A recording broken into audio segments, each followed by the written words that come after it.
advice to measure energy and effort and enthusiasm.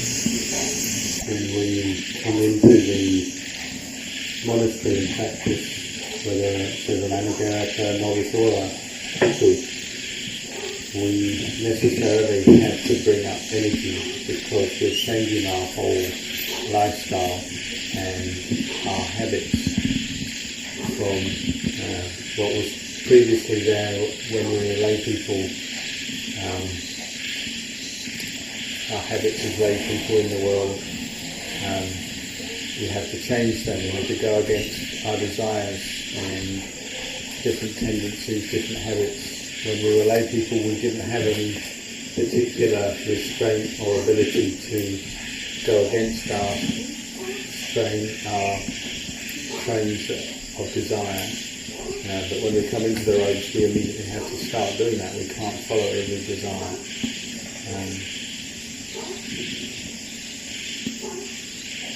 We have to develop ourselves from the lay life when we were unrestrained, perhaps very outgoing, exuberant, basically did what we want when we wanted. When we come into the monastery and come into the robes, we have to start working on changing that,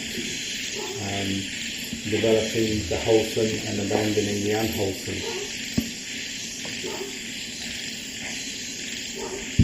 Developing ourselves from being one who is unrestrained to being one who is restrained, composed, one who is not peaceful to being one who is peaceful. This necessarily takes a lot of effort. One has to arouse energy to do that, to make that transformation take place. One has to learn how to restrain all the different thoughts one has in the mind.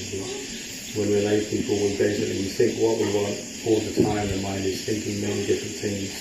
Much of it is unwholesome. We have to learn how to bring that under control, bring the thinking mind under control, and abandon the unwholesome, develop wholesome. One of the things that will help us to arouse energy in the practice, or a sense of urgency, is contemplating the danger of samsara, the fact that we are born into the world, we'll go through our life, then we'll die, and then that will happen again, over and over again. It has happened countless times. It will keep on happening unless we start practicing the Dhamma. We're going to be subject to birth, old age, sickness and death over and over again. And we have to contemplate that when a human being dies, what do they take with them? And they can't take all the material things that they've gained, they can't take with them their possessions, they can't take their different experiences, they can't take their relations, friends, people they know and love, they can't take with them. What do they take with them is karma, their good and bad karma that they have developed over their life. That's what goes with them when they die. If we contemplate like this over and over again, this will help us to see the value of developing what we call right effort, the effort to bring up wholesome dhammas, sustain them, maintain them, sustain them, build on them, and the effort to abandon unwholesome dhammas and prevent them from arising again. One who is practicing with this kind of effort, we say, is one who is being heedful, they're constantly on their guard, watching over their mind, because when our mindfulness slips, then obviously unwholesome mind states can take over the mind. Say, for instance, anger. When we lose our mindfulness, anger takes over the mind. We have to contemplate, well, what is the harm that anger brings to the mind, brings to us? And we start to think angry thoughts, we feel stressed, we feel unhappy. Our speech maybe is conditioned by anger, our actions are conditioned by anger, can be very destructive. That's just one example of when we lose our mindfulness and unwholesome dhammas take over the mind, what is the result. So if you keep contemplating like that, and you see the value of the practice, you see the value of learning to develop mindfulness, develop restraint, and gradually purifying your mind. You have to keep putting effort into the practice to avoid falling into indulgence in sensuality. because obviously when we start to indulge in sensuality, then our effort will fade and we become more complacent, more lazy.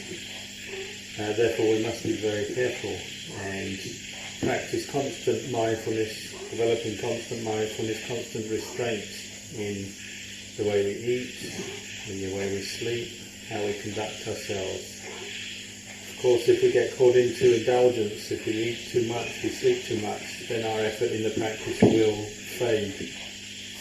And of course, if our efforts fade and go downhill, then samadhi won't arise, panya won't arise, and the kilesas will take over. So we have to keep reminding ourselves of this danger. I see the danger in the attachment to the world, the attachment to samsara as a whole. And this theme of danger makes us very careful, very cautious. We can see how if we do let our efforts slip, then it's very easy to become attached to things again and to fall back towards sensuality. So we have to keep bringing up effort, keep reminding ourselves to reflect on the four requisites, the way we use the four requisites, robes, arms, food, dwelling place and medicines for sickness. Now that we're bhikkhus, we have a duty to be restrained in the sila, different kinds of sila. So the sila in the way we use the requisites, sila of sense restraint and so on. And we have to recollect the impermanence of life all the time, the fact that we're heading towards death. Death could come any time. We don't know which day of the year, which month it's going to come. It could come any time. And we have to devote ourselves to the practice, which means we have to use the seclusion of the forest and our kuti as a way of helping us to detach from sensuality again, keep away from getting too attached to the world. If we keep using these different aspects of the practice, they'll keep working on the mind, training the mind in the right way, in the right direction, heading towards Margapala, Nibbana. This is how we can gradually change our mind from being ordinary worldling patujana towards the mind of an Arya, a noble one. It's this korot, or this practice that makes the mind beautiful, brings beauty to the mind. So beauty in the beginning is sila, beauty in the middle is samadhi, beautiful in the end is panya. All these factors working together are what gradually transform the mind. They bring up wholesome states of mind, kusala dhammas, help us to abandon unwholesome states of mind. And these all together, working together, bring the mind a sense of heedfulness, carefulness. But we must have sati, mindfulness, and a sense of care, and keep teaching ourselves. We have to learn how to depend on ourselves, remind ourselves, reflect on the Dhamma, bringing up mindfulness. The more we do this, then the more our mind will become firm in samadhi, and this will give rise to the conditions that will give rise to insight.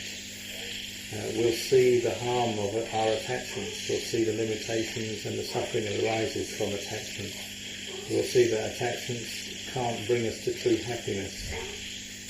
We'll see that the nature of this world is subject to anicca, dukkha, anatta. These three characteristics cover the whole world, all aspects of this conditioned world. Whether we're looking outside at external material things, mountains, trees, buildings, whatever, they're all impermanent, suffering, not self. Any kind of insight we have into these three characteristics will again arouse more effort. Automatically we'll want to put more effort to keep pursuing this insight, developing it. And from that our sila, samadhi and panya will develop in quite a natural way. Our sense of commitment, dedication to the practice will grow. And the mind will become more firm, more established in the practice. Even if sometimes we still get caught into a little bit of laziness, or sometimes we feel down, we'll still have a general sense of heading towards Margapala Nibbana. We use the core walk as the foundation for this. We learn how to arouse effort to go to the morning meetings, the evening meetings, to do the chores, to go on binda bata. All of these are taking away our coarsest sense of selfishness and increasing our sense of renunciation, letting go, both inside and outside.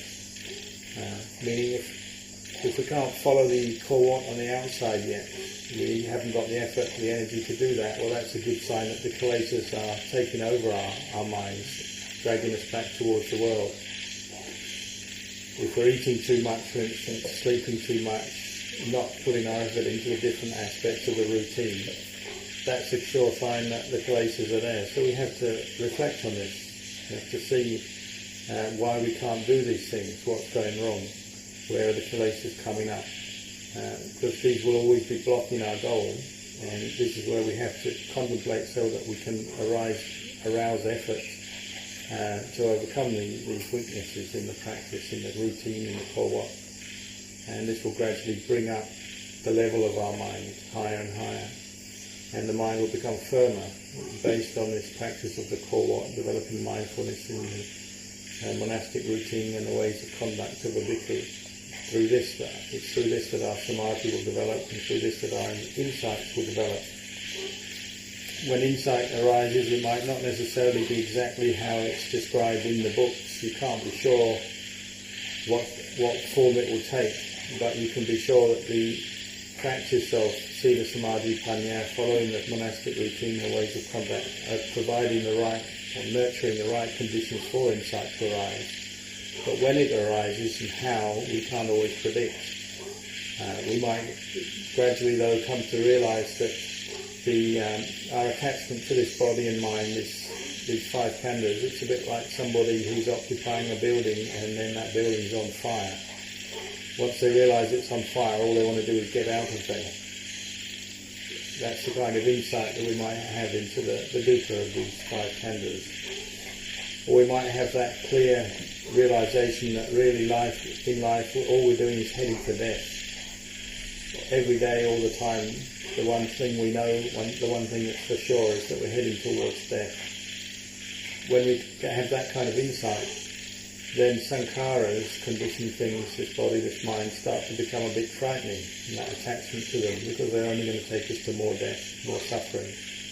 And so naturally the mind pulls back from that attachment, experiences more equanimity, more upekkha. Whatever insight arises, then it naturally will lead to an inner sense of peace and joy. It will be accompanied by that sense of contentment. And that also spurs on our effort. That's one of the things that conditions greater or more effort in the practice. We're not lazy once we're experiencing some joy and peace of mind from our insights.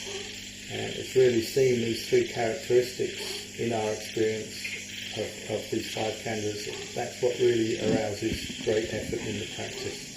Once we start to see results coming from our practice, then naturally this increases the energy we have and the effort we put into it, and more wisdom, insights will start to come.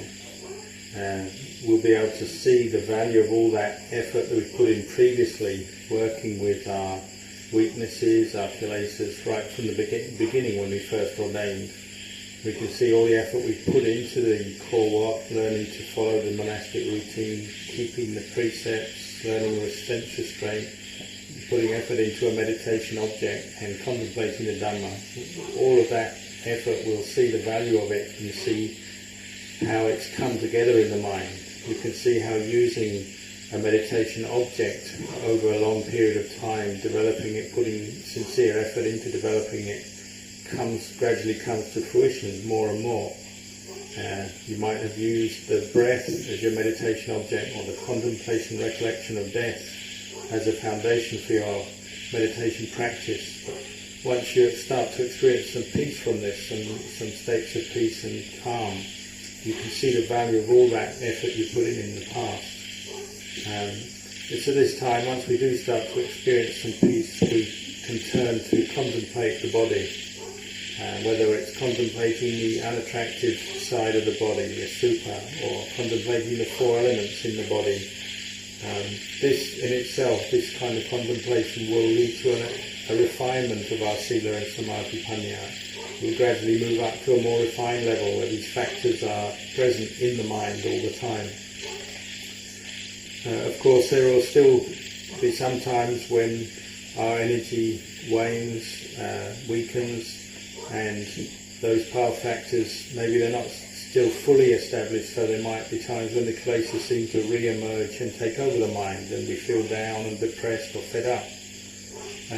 But if we keep contemplating, studying, learning the core what, the ways of practice, this has an energy in itself which helps us to get through those periods when the mind goes down. It gives us the support to have enough endurance, enough patience to get through those periods by putting effort into the routine and the ways of practice that we've established, those good habits. Then we can get through our moods and re-establish sila samadhi panya.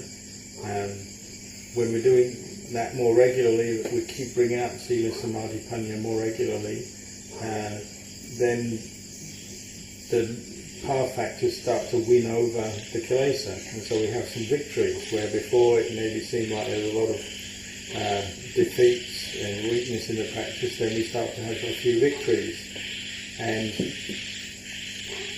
once we have that, then obviously our sense of joy starts to increase. Our mind becomes firmer in the practice. We have more samadhi, and more samadhi means that our wisdom faculty and our insight can develop more conveniently, more fluently, and so that our thoughts on the practice that before were just intellectual thinking about the practice, considering the different aspects of the teaching, gradually turns into real insight, which is backed by samadhi, by firm states of mind, what we call pavanamaya panya. This is where the citta really has strong energy to overcome the hindrances and just to keep focusing with mindfulness on the three characteristics. The mind becomes very brave, very mature at this stage, and it's able to break through the normal superficial way of relating to the world, where we're attaching to things all the time. We can break through the apparent reality or the sumuti satya more easily because there's samadhi present and we're able to turn our mind, train it in wisdom. And so our insight develops to a more profound, deeper nature, deeper level. When one has more profound insights that break through the sumuti satya, we won't want to waste our time anymore. We won't want to give in to the kilesas anymore, and we'll appreciate that we really have a good chance to develop our minds now. We can see, or we have good support with the four requisites. The lay people support us in this life, and we have a peaceful place to stay. We really won't want to lose that chance, lose that opportunity. So we really want to dedicate our efforts more and more to the practice. The more we reflect like this, and the more peace of mind we have, the more understanding we have, then our energy naturally increases even more. Before, we can see that before we used to have to sometimes force ourselves to do the practice.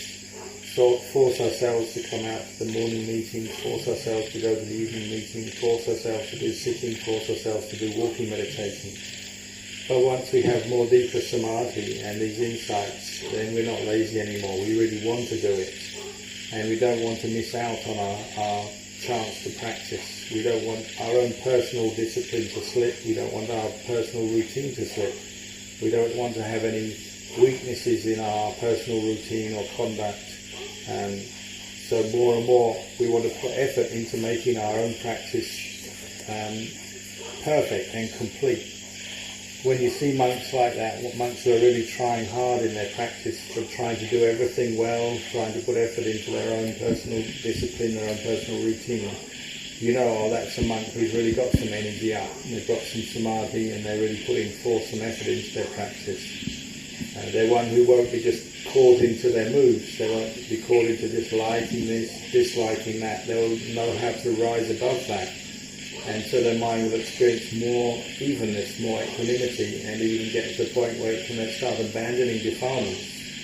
abandoning greed, hatred and delusion that come up in the mind, experiencing tatanga vimutti, where the mind can really liberate itself from greed, hatred and delusion.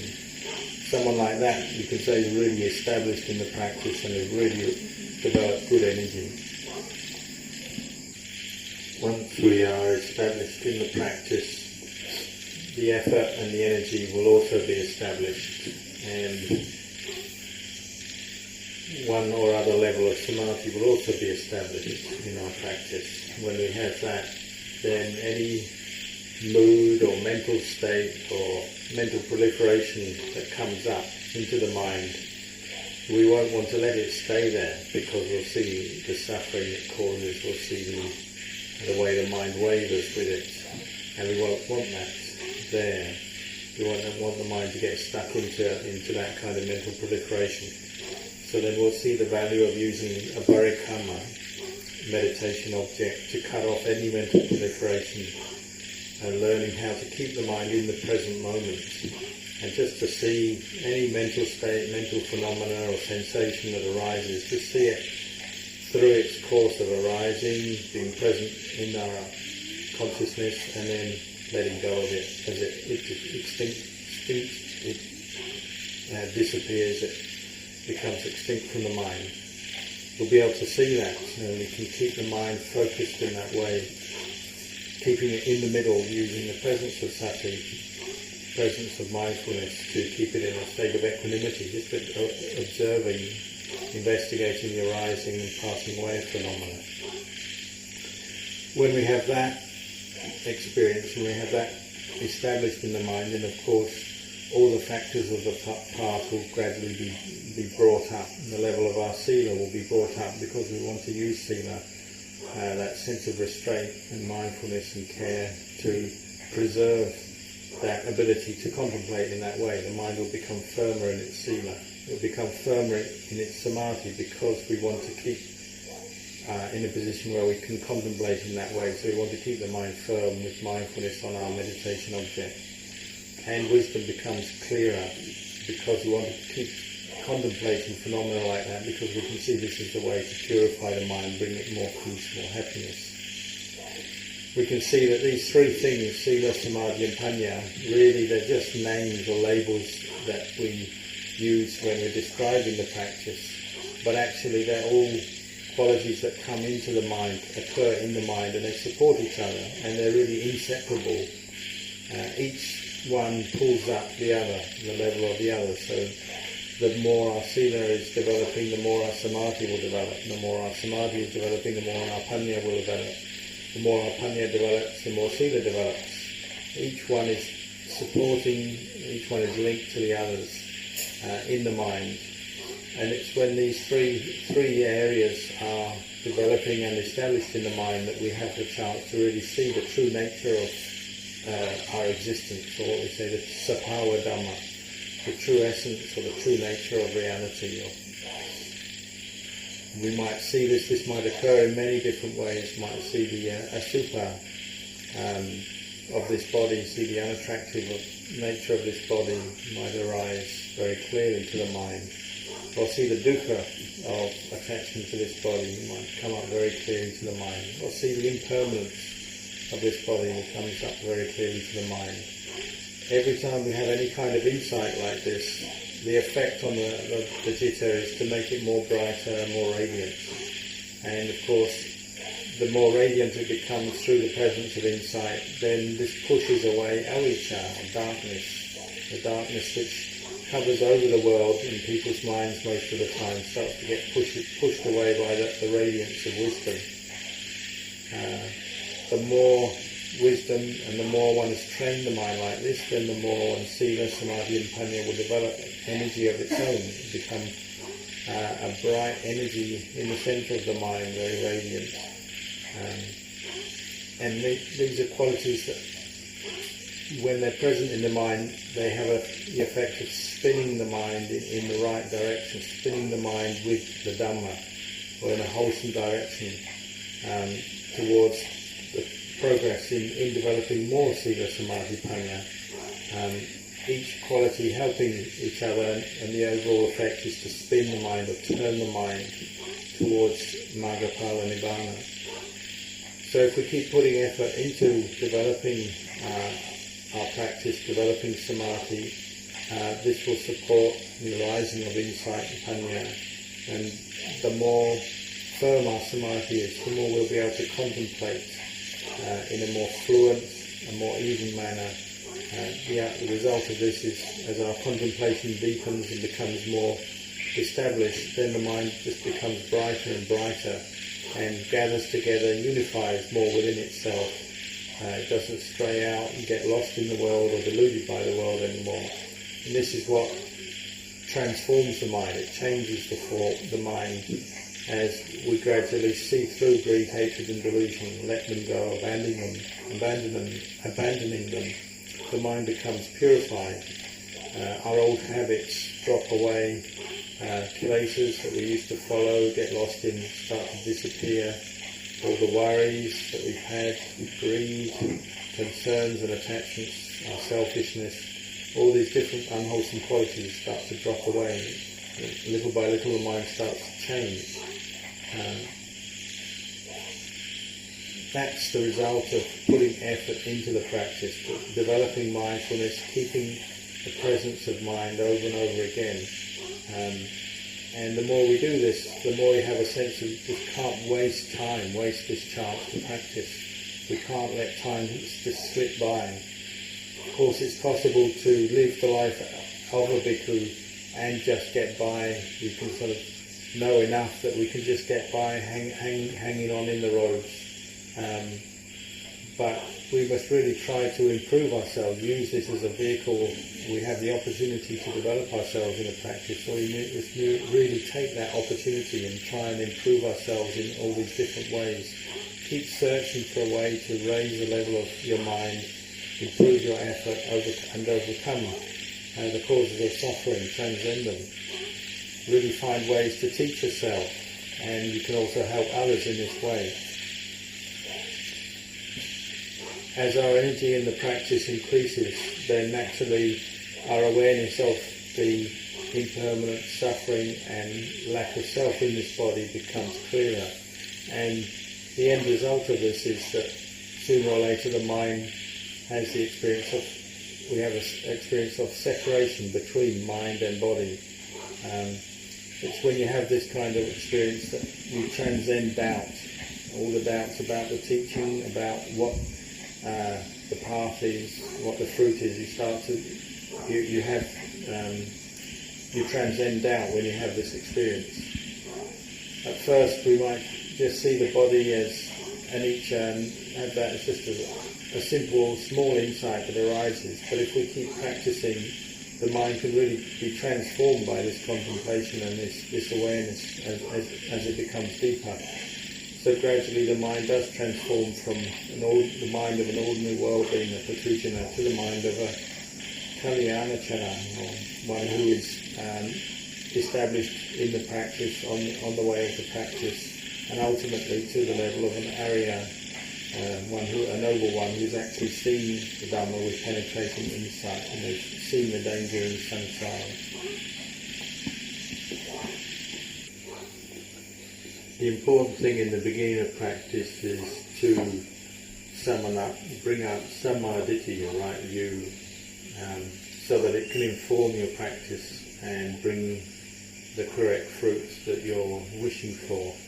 If you have samadhi guiding your practice, right view guiding your practice, then obviously you'll have right consideration, right reflection in the way you think, right speech, right action, right livelihood, right effort, right mindfulness, right samadhi will follow on from that. They all spring from that right view, which has to be the guiding light, nourishing the practice, guiding the practice. Of course, in the beginning, sometimes our wisdom or right view is a bit patchy. It's there sometimes, it's not there other times. So the aim of the practice is to really establish right view in the mind.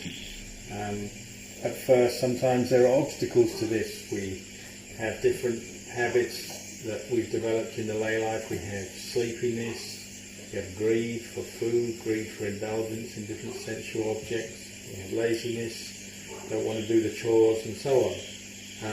So in the beginning we really have to rely on some patience, some endurance to pull us through that. But as we develop our mindfulness, we grow in ourselves, we grow strength of mind, strength in our efforts, maturity in the way we look at things, and more of a sense of personal responsibility. And as that comes, we're able to endure our different moods, mind states, and the phenomena that we experience. We're able to endure the moods of attraction and aversion that come up, and not just give in to them and follow them, but actually resist them.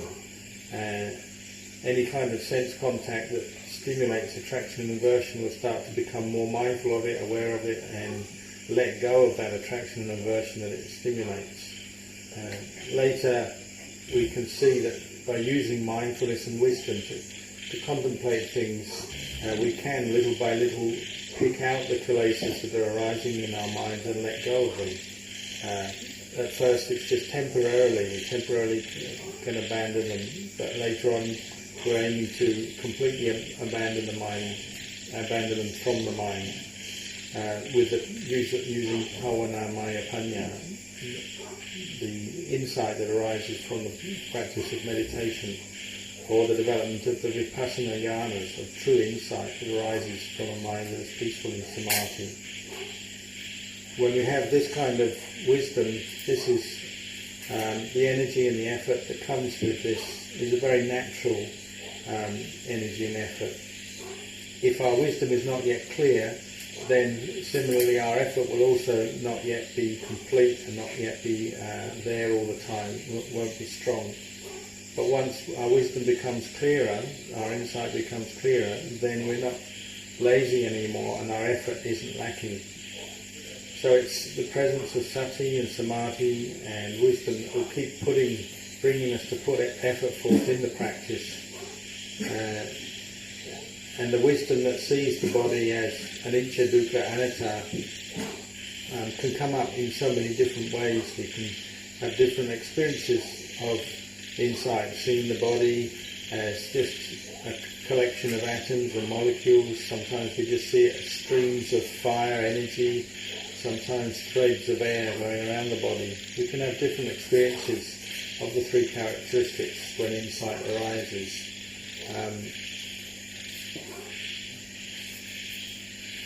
But the result of this is that we can see that wherever we attach to this body, that will be the source of more birth and more existence.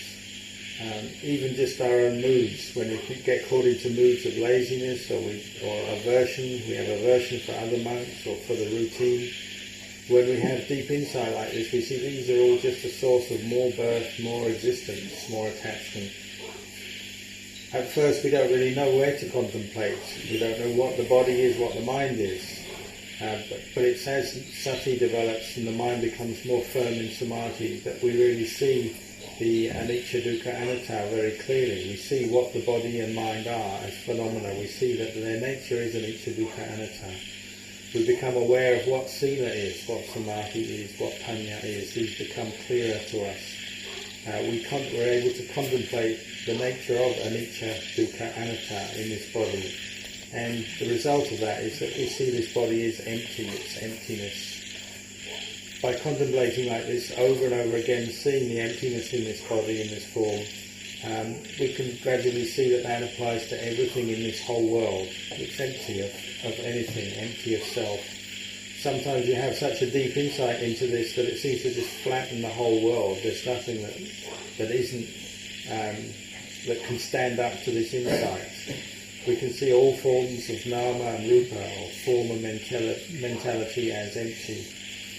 This kind of insight uproots avijja, tanha, upatana, our ignorance, craving and attachment. So we must keep enduring and being patient with the practice, keep summoning up our efforts in the practice. It's true that in the beginning there is difficulty, it can be very hard, but you have to see that the difficulties in the beginning will be the cause for happiness later on. Luang Por Chah always reminded us that the Dhamma can only really arise from a sense of renunciation. And he was one who really put his life on the line for the practice of the Dhamma. He dedicated his life for it. He was really sincere in that.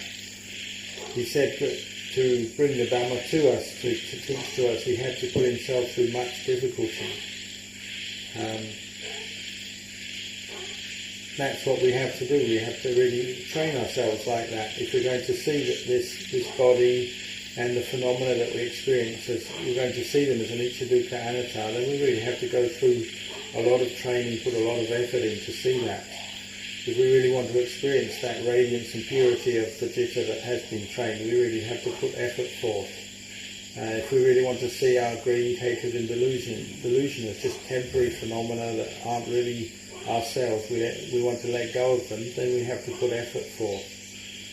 If we do put that effort forth, we can get to the point where we see this body as body, mind as mind. We can see everything in our experience as Dhamma, like this. We can see it all as anicca, dukkha, anatta. And it's when we see it like that that we can let go of things, let go of our attachments. But to do that, we have to put effort into the practice. We really have to commit ourselves to the training.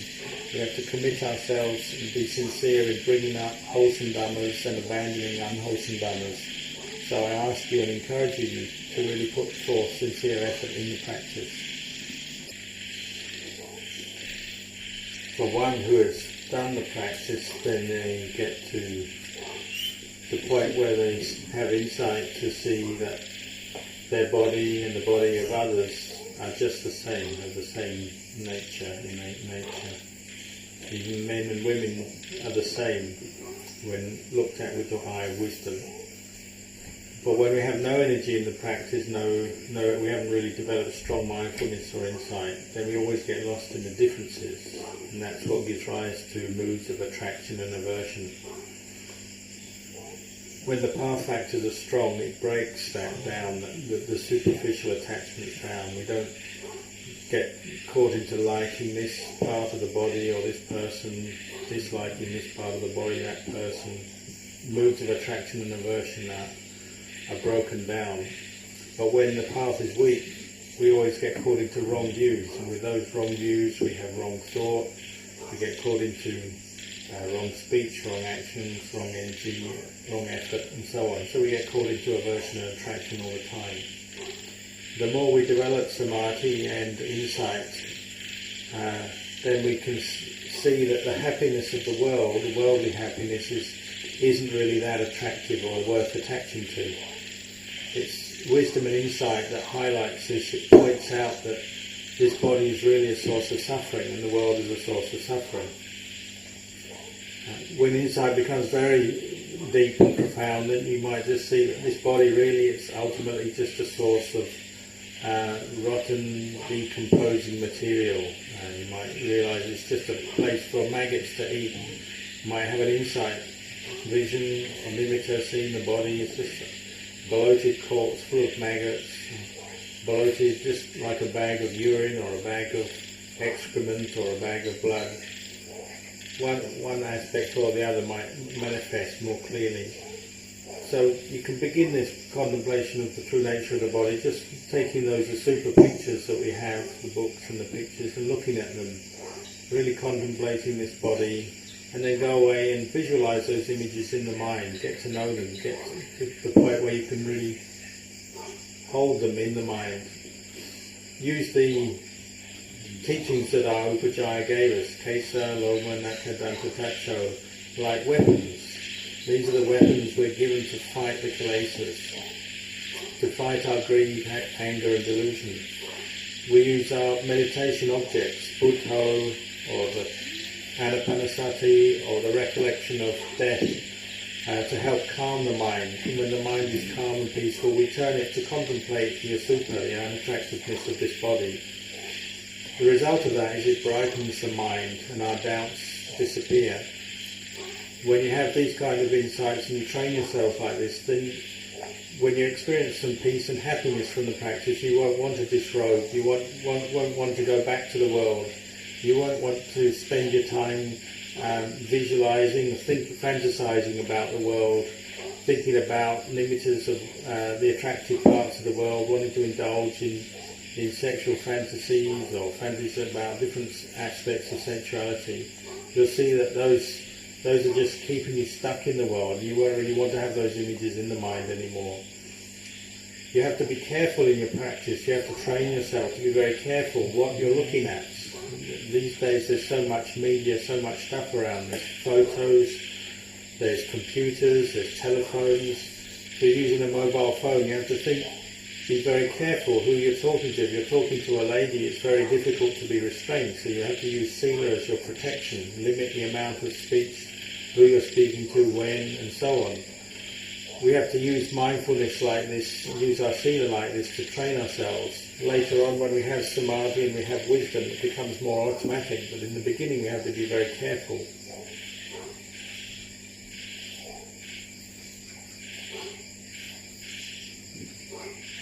Of course, in the beginning, we don't really see the asupa yet.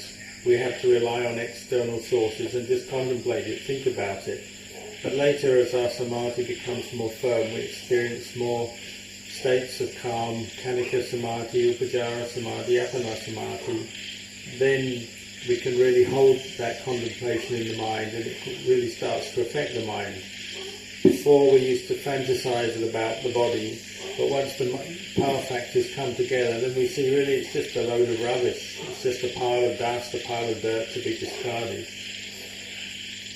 Sooner or later, as the power factors come together, one day the mind will gather together, and the samadhi that arises will back the wisdom that we've been training in, the reflections, the investigation, and we'll be able to see this body as the four elements. When you contemplate the four elements and contemplate this body as the four elements, you see the very fragile nature of this body. You see its impermanent nature. When we die, what happens? Straight away the body dries out, the water element starts to disappear.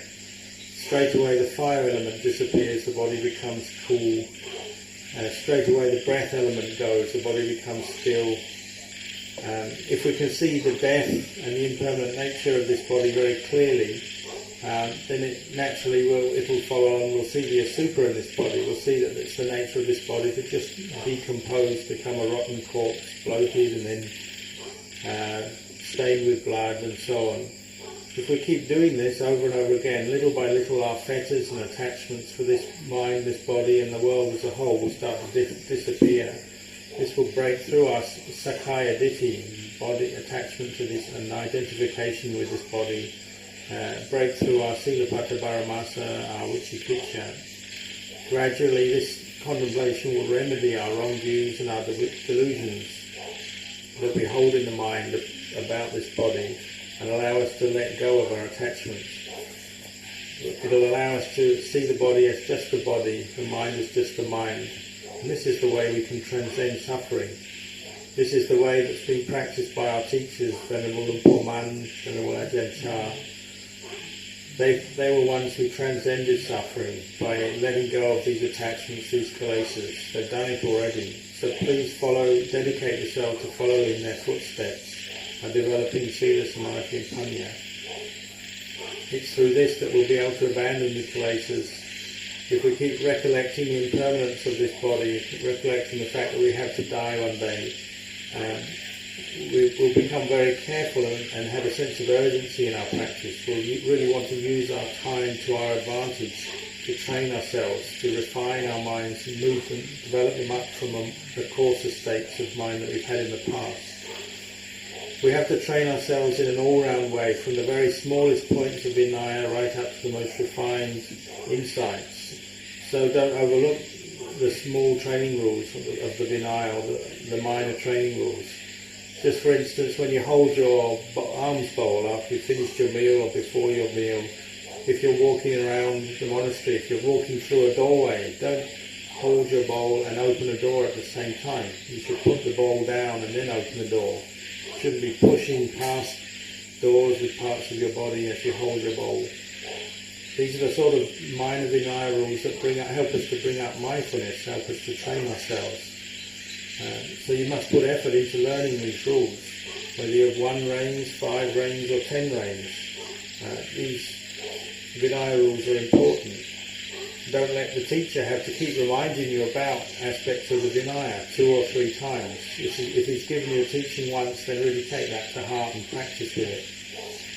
When you lived with Luang Por Chah in the old days, you really had to be very careful. You had to be very mindful, and you couldn't let your mind proliferate about any unwholesome subjects. You couldn't let your mind proliferate about food or lust or moods of anger. If you did, he would quickly find a way to jump on you. He'd point it out, he'd start talking in a way that made you realise he knew what you were thinking. And he'd bring you to realise that this is the place of death. When you lose your mindfulness and get caught into mental proliferation, then the practice dies there. So he taught us to be very careful of this mind, careful of the core what of the rules of training, really take them seriously and put all our effort into them. When I was a young monk, he moved me to a kuti quite near to him. When you're living in a kuti next to him, then you really have to put effort into your practice. You can't be slack. You have to be putting effort into your walking and your sitting, because he's keeping an eye on you. He would have you help upatak him, attend to him, but at the same time he wouldn't let you just hang around attaching to him. When it was time for the morning meeting, the evening meeting, he'd chase you away so you could do your meditation and chanting. He really trained and disciplined the monks and made them go against their desires and their attachments. So learn how to sit and practice, walk and practice, stand and practice, lie down and practice. Today we have to ask ourselves, today, how have I practiced today? Have I been improving myself in my practice? Have I developed my training today? Have I done any good today? Could my practice be better than it is? Could I be trying harder in my practice? Could I be learning more chanting? Could I be learning the Patimokkha? Could I be learning how to sew robes? All the different aspects of the practices and the services and the different aspects of the training that we can do. You have to contemplate what areas you can put more effort into the practice, what qualities of mind you could develop more than this.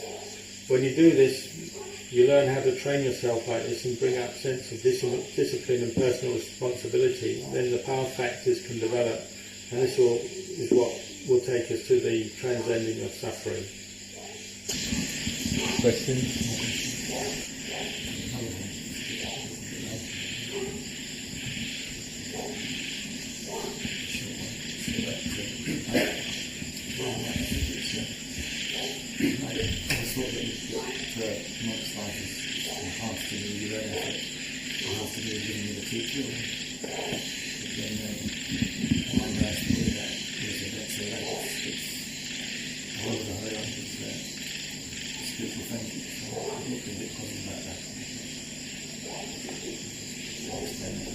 Yes, this is a very important thing. As we know, Venerable Ananda made that comment that having a Kalyana Mitta, a teacher or a noble friend, is so important that it's at least half of our practice. But the Buddha said, no, it's the full 100% of the practice.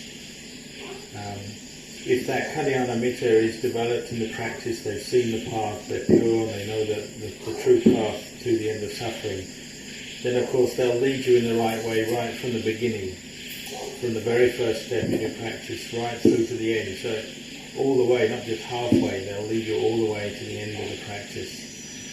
If the friend is a wrong friend, or an untrue friend, a false friend, then of course they'll lead you in a completely wrong way, wrong direction. Say someone like Devadatta, if you made him your friend, spiritual friend, then of course you'd have ended up in a lot of suffering.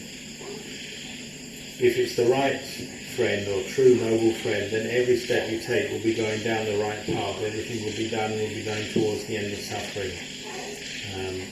The more you follow them, the more steps you take, then your mind becomes clearer in what the path is, the less doubts you have, and it will take us to the end of suffering completely, 100%, not just 50%. Another teaching where the Buddha emphasised this is the Mangala Sutta. As we know, he began that with a Sevanata Balanam Panditanacha Sevana. It was that important in the practice. You have to learn how, pick and choose who you associate with. Associate with wise people who can really lead you out of suffering, and don't associate with fools who will take you in the wrong direction. Okay. Alex,มีอะไรถามหรือเปล่า I was wondering, in body contemplation or super contemplation, sort of how important is the visualization aspect of it, and what are some ways to develop that?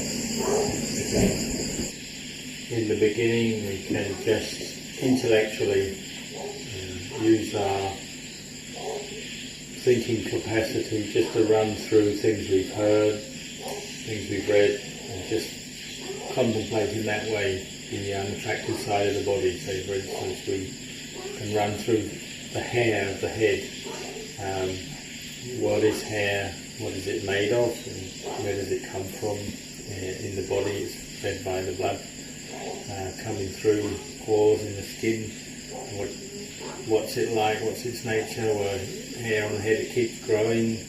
If we don't wash it, it starts to smell. It gets greasy. What's it like when it falls off? If a hair drops out, say you're eating some food, hair drops into the food, makes that food unattractive. Or you feel some hair on the ground in the dark and you're walking around your kuti, it's unpleasant. You just think it through like that. But later on, at first thinking it through like that, you might not visualize much. You might not be able to hold a visual image in the mind's eye. But it might make you peaceful on one level, just contemplating like that. You have a sense of understanding and a sense of detachment arises. Oh, this is the way the body is. It's like this. It's unpleasant.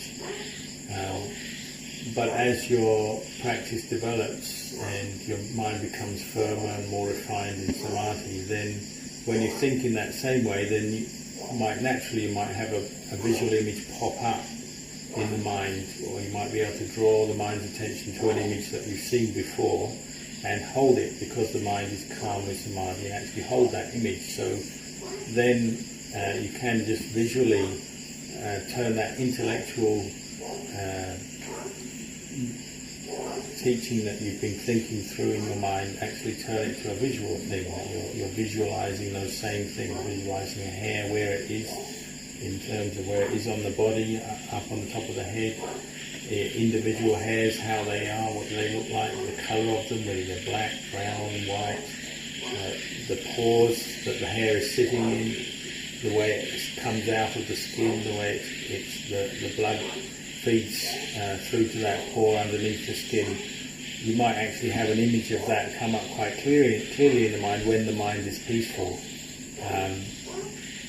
And that's how it progresses. Those images become more clearer, you can hold them more in the mind, and the more clear and the longer you hold them in the mind, then obviously the more it starts to really have a deeper effect on the mind, the way the mind is, the way it views this body. But in the beginning you just have to use memory and just thinking and do it intellectually at first. But as your practice gathers momentum, those visual images, they might arise all by themselves when the mind's peaceful. Even if you're consciously trying to remember images, after a while you might be able to hold them, draw the mind's attention to them quite easily, quite naturally, because you've trained, you've practiced that way. So in the beginning you're training yourself in this intellectual running through the nature of the body, and maybe using your imagination, actually building images, visualizing parts of the body, remembering what the visual images say that you've seen before, what they're like. But when your mind reaches the point that it is firm and stable in samadhi, one might have an image pop up by itself, it arises by itself. And it's a combination of both samadhi and insight. And at that point one turns one's contemplation, one's no longer intellectually thinking about it, one's just visually being aware of the nature of the particular body part or aspect of the body or whole corpse that one is contemplating. And the important thing is one becomes aware of the impermanence, the dukkha of the body, the unattractiveness of the body, or the lack of the self. In some aspect or other, that will become clearer and clearer to the mind at that point. And it's that clarity that is what we call insight. without having to think anymore, intellectually or imagining anymore. It's just obvious to the mind, very, very clear to the mind, that's the nature of the body. The particular body part one might be contemplating or seeing. But this has to come through training. It's a process of training, and it works from, first of all, just more superficial intellectual thinking, visualizing, and then gradually as the mind becomes peaceful, one-pointed, it actually manifests from within the mind itself. Yeah. Responsibilities can help with simplicity, like clean leaves and other manual works. Some have the danger of complexity and going the wrong way, like talking with lay people or working computers. How would be good ways to relate to such duties and to handle the possible dangers? The important thing here is with our various duties and different aspects of our lifestyle is to find balance, or the right amount in these different things. And you have to learn that by looking at the results of what you're doing, whether it's helping to improve your mindfulness and states of concentration, or you're becoming more scattered, more attached, coarser states of mind. You have to start looking at that. So if you find those kind of more simple, more straightforward tasks like sweeping, cleaning and so on, helpful for developing mindfulness, or very good, can put effort into them. But you'll probably also find that you won't always be perfectly mindful just doing those simple tasks. You will also have tendencies to think and proliferate. And sometimes a skillful way to direct that tendency is to use the mind. So you might have other duties to do with the administration of the monastery, dealing with lay people and so on, where one is actually training the mind in developing or bringing up wholesome dhammas, kusala dhammas, using your ability to think rather than just proliferating, say at your kuti or just as you're walking around the monastery, actually directing it to a specific task. And again, with trying to develop mindfulness and reflecting on the Dhamma as you do it, you use those tasks as a way to train the mind in wholesome Dhammas. So if you're helping somebody in some aspect of your chores, you're helping somebody, lay people, or helping the Sangha in some way, doing some service, then become mindful of that. Become mindful that you are doing something of service. You're developing metta, karuna, mudita, upekkha. You're developing wholesome Dhammas as you do that service. Try and see it in terms of Dhamma, and that you're merely training your mind, the ability to think, use your mind in a wholesome way, directing it to serve the Sangha or the laity in some way. One can do this, and it doesn't have to detract from the practice. It can actually improve your practice because you're training your mind in kusala dhammas. However, again, you always have to review this, look at the results of your practice, and if you find that you're getting caught into certain tasks and duties which are bringing out a lot of mental proliferation, worldly thoughts, and you're spending all your day just talking to people or on a computer writing or something, and the end result is your mind is very distracted, then that's a sign that it's no longer in balance, it's no longer the right amount, and you have to adjust yourself. So this is something we all have to do. We keep reflect on the results of what we're doing and see is it producing more wholesome states of mind or more unwholesome states of mind. And that's the bottom line. You have to learn how to observe that for yourself. We should also consider that more senior monks, or particularly abbots of monasteries, they have a heavy burden to take on. They have to teach, run monasteries and so on. The word in Thai is sompan, which actually means para, means burden. And someone in that position has to be someone who's already developed some mindfulness and some wisdom so that they can take on that burden, don't overwhelm them, so that there's someone who knows how to contemplate, knows how to establish mindfulness as they do those duties. When we're a young monk, we generally have a lot more freedom, a lot less responsibility, So we should really use that opportunity to develop our practice and use our time wisely and skillfully, learn how to have the discipline to keep putting effort into the practice. There is, of course, still opportunity to help the Sangha in many ways. We have monks who do water, look after water, electricity, bookkeeping, visas, so on. These are all very useful services for the Sangha, and one makes a lot of merit and good karma doing that. But whatever duties one does, one can't ignore the practice of meditation and development of one's personal meditation. One has to combine the two together so that one isn't just lazy. And particularly, say, when one gets to be a senior monk or an abbot, then one has to have learned how to do that. Otherwise, the burden of responsibility becomes such a burden that it just weighs down on one, and one can't practice anymore. And then, of course, it's in a dangerous situation, no longer practicing in a position of heavy responsibility. Then one's level of mind can go right down. So one uses one's time to train in this. When one's young monk, one is training in how to have that regular discipline, regular input into the practice, and learning how to not give that up.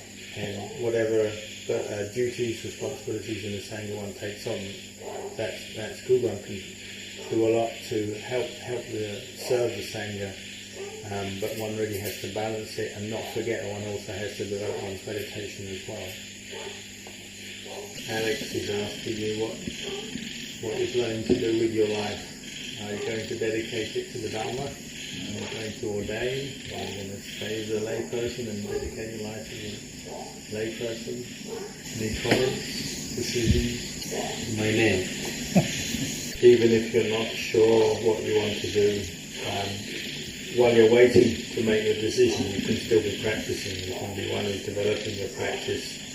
Even as a layperson, you can keep the 5 precepts or even sometimes the 8 precepts and develop mindfulness, practice meditation. You can still be doing that, and as you do that, then it'll probably bring you to the point where you can have some more clarity about how you want to spend your life.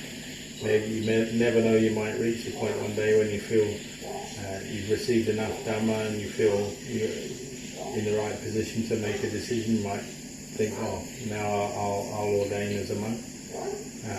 When you make that decision, you don't have to say, I'm going to ordain for the rest of my life, because that might feel too burdensome to the mind and off-putting. You might just say, I'll ordain, I'll just try it out, maybe for a year, maybe for 5 years. And it might seem easier to accept it that way. But whatever way you want to keep practicing, or keep dedicating yourself, being one who is practicing, one who is in training. Whatever situation you find yourself in, keep doing that. Keep exposing yourself to the Dharma, listening to the Dharma, coming to temples, and then little by little the level of your mind is going to improve. Niệm Bổn Trần Âm. Inviting you to have a drink.